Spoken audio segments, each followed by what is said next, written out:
আজ স্কুল থেকে করেছিল গার্জিয়ান কল, কিন্তু কেন? Hey everyone, good morning. আমি বাসন্তী। আজ আমি চলে এসেছি আবার একটা ছোট্ট একটা মিনি ব্লগ নিয়ে। তো প্রত্যেক মেয়েদেরই সকালে উঠে প্রথম কাজ হলো রান্নাঘরে চলে আসা। আর এটাই হচ্ছে মেয়েদের ডিউটি, যারা হাউস ওয়াইফ তারাই জানে ওদের ডিউটি হচ্ছে রান্নাঘরে প্রথমে ঘুম থেকে উঠে চলে আসা। তো আমিও চলে এসেছি মেয়ের জন্য টিফিন করতে। এই যে করেছি আলুর তরকারি আর ফুলকো ফুলকো লুচি। তরকারিতে একটু কালো জিরেটা একটু পুড়ে গেছে, এই জন্য এত কালো কালো লাগছে কালো জিরেটা। তো তারপর আমি রেডি করে নিয়ে গেছি মেয়েকে তুলতে। মেয়ের সব কিছু রেডি করে নিয়ে চলে এসেছি মেয়েকে ঘুম থেকে তুলতে। মেয়েকে এতবার করে ডাকছি, ও উঠছে না, শুয়েই আছে। তো যাই হোক, ওকে তো উঠতেই হবে। ওকে আমি টেনে তুলে দিলাম।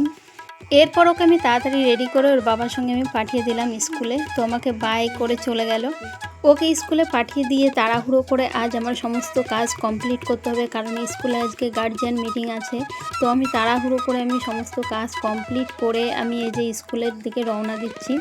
একেই বলে বর্ষাকাল। কাল ছিল প্রচণ্ড পরিমাণে রোদ আর প্রচণ্ড গরম, আজ দেখো বৃষ্টি।